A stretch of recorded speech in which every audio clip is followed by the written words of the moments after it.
ಆತ್ಮೀಯ ಸಹೋದರ ಸಹೋದರಿಯರೇ, ನಾವು ನಿಮಗಾಗಿ ಒಂದು ಸಂತೋಷದ ಸುದ್ದಿಯನ್ನು ತಂದಿದ್ದೇವೆ. ಜನವರಿ 1ರಿಂದ 2025 ಸಂಪೂರ್ಣ ವರ್ಷಕ್ಕೆ 365 ಟಾಪಿಕ್ಸ್ಗಳನ್ನು ಹಂಚಿಕೊಳ್ಳುತ್ತೇವೆ. ಪ್ರತಿದಿನ ಒಂದು ಟಾಪಿಕ್ ಮತ್ತು ಅದಕ್ಕೆ ಸಂಬಂಧಿಸಿದ ವಚನಗಳನ್ನು ಹಂಚಿಕೊಳ್ಳುತ್ತೇವೆ. ಇದನ್ನು ಕೇಳಿ ಧ್ಯಾನಿಸಿ ಆಶೀರ್ವಾದ ಹೊಂದಬೇಕೆಂದು ಪ್ರೋತ್ಸಾಹಿಸುತ್ತೇನೆ. ದಯವಿಟ್ಟು ಸಬ್ಸ್ಕ್ರೈಬ್ ಮಾಡಿ ನಿಮ್ಮ ಸ್ನೇಹಿತರೊಂದಿಗೆ ಹಂಚಿಕೊಳ್ಳಿ.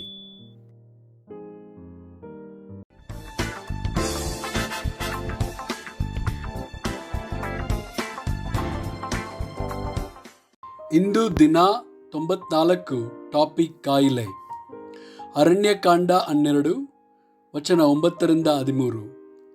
ಆ ಮೇಘವು ದೇವದರ್ಶನದ ಗುಡಾರದ ಬಳಿಯಿಂದ ಹೋದಾಗ, ಆಹಾ, ಮಿರ್ಯಾಮಳಿಗೆ ತೊನ್ನು ಹತ್ತಿದ್ದರಿಂದ ಆಕೆಯ ಚರ್ಮ ಹಿಮದಂತೆ ಬೆಳ್ಳಗಾಗಿ ಹೋಗಿತ್ತು. ಆರೋನನು ಆಕೆಯನ್ನು ನೋಡಲಾಗಿ ಆಕೆಗೆ ತೊನ್ನು ಪ್ರಾಪ್ತವಾಯಿತೆಂದು ತಿಳ್ಕೊಂಡನು. ಆಗ ಆರೋನನು ಮೋಶೆಗೆ, ಅಯ್ಯ, ನಾವು ವಿವೇಕವಿಲ್ಲದೆ ನಡೆದು ದೋಷಿಗಳಾದರೂ ಈ ದೋಷದ ಫಲವನ್ನು ನಾವು ಅನುಭವಿಸುವಂತೆ ಮಾಡಬೇಡವೆಂದು ನಿನ್ನನ್ನು ಬೇಡಿಕೊಳ್ಳುತ್ತೇನೆ. ಅರ್ಧ ಮಾಂಸ ಕೊಳೆತು ಹೋಗಿ ಹುಟ್ಟಿದ ಶಿಶು ಶವದಂತೆ ಈಕೆ ಆಗಬಾರದು ಎಂದು ಬೇಡಿದನು. ಆಗ ಮೋಶೆ ಯೆಹೋವನಿಗೆ, ದೇವಾ, ಆಕೆಯನ್ನು ವಾಸಿ ಮಾಡಬೇಕೆಂದು ಬೇಡುತ್ತೇನೆ ಎಂದು ಮೊರೆಯಿಟ್ಟನು.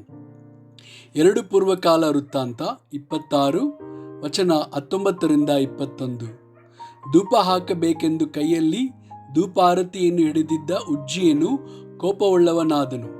ಅವನು ಯೆಹೋವನ ಆಲಯದ ಧೂಪವೇದಿಯ ಬಳಿಯಲ್ಲಿ ನಿಂತು ಯಾಜಕರೊಡನೆ ಸಿಟ್ಟಿನಿಂದ ಮಾತಾಡುತ್ತಿರುವಾಗ ಯಾಜಕರ ಸಮಕ್ಷದಲ್ಲೇ ಅವನ ಹಣೆಯಲ್ಲಿ ಕುಷ್ಠ ಹುಟ್ಟಿತು. ಮಹಾಯಾಜಕನಾದ ಅಜರ್ಯನು ಎಲ್ಲ ಯಾಜಕರು ಅವನನ್ನು ದೃಷ್ಟಿಸಿ ನೋಡಿದಾಗ ಅವನ ಹಣೆಯಲ್ಲಿ ಕುಷ್ಠವು ಕಂಡುಬಂದ ಕಾರಣ ಅವನನ್ನು ಶೀಘ್ರವಾಗಿ ಅಲ್ಲಿಂದ ಹೊರಡಿಸಿದರು. ಯೆಹೋವನು ತನ್ನನ್ನು ಬಾಧಿಸಿದ್ದಾನೆಂದು ಅವನಿಗೆ ತಿಳಿದಿದ್ದರಿಂದ ಅವನು ಶೀಘ್ರವಾಗಿ ಹೊರಗೆ ಹೋದನು. ಉಜ್ಜಿಯನು ಜೀವದಿಂದಿರುವವರೆಗೂ ಕುಷ್ಠರೋಗಿಯಾಗಿದ್ದು ಯೆಹೋವನ ಆಲಯಕ್ಕೆ ಬಾರದಂತೆ ಬಹಿಷ್ಕೃತನಾದನು. ಅವನು ಕುಷ್ಠದ ದೆಸೆಯಿಂದ ಪ್ರತ್ಯೇಕವಾದ ಮನೆಯಲ್ಲಿ ವಾಸಿಸಬೇಕಾಯಿತು. ರಾಜ ಗೃಹಾಧಿಪತ್ಯವನ್ನು ಪ್ರಜಾಪಾಲನೆಯನ್ನು ಅವನ ಮಗನಾದ ಯೋತಾಮನು ನೋಡಿಕೊಳ್ಳುತ್ತಿದ್ದನು.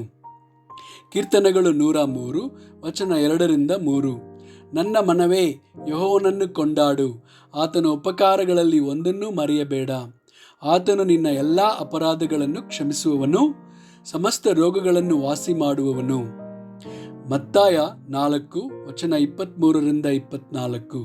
ಬಳಿಕ ಯೇಸು ಗಲಿಲಾಯದಲ್ಲೆಲ್ಲ ತಿರುಗಾಡಿ ಅಲ್ಲಿಯವರ ಸಭಾಮಂದಿರಗಳಲ್ಲಿ ಉಪದೇಶ ಮಾಡುತ್ತಾ ಪರಲೋಕ ರಾಜ್ಯದ ಸುವಾರ್ತೆಯನ್ನು ಸಾರಿ ಹೇಳುತ್ತಾ ಜನರ ಎಲ್ಲ ಥರದ ರೋಗಗಳನ್ನು ಎಲ್ಲ ಥರದ ಬೇನೆಗಳನ್ನು ವಾಸಿ ಮಾಡುತ್ತಾ ಬಂದನು.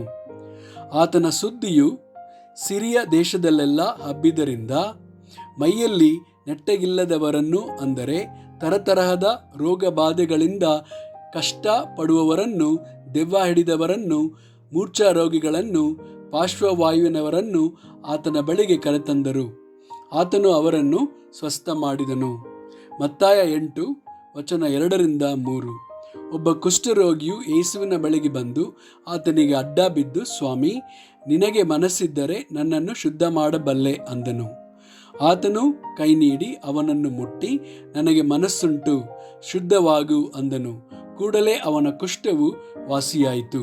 ಆಮೆನ್.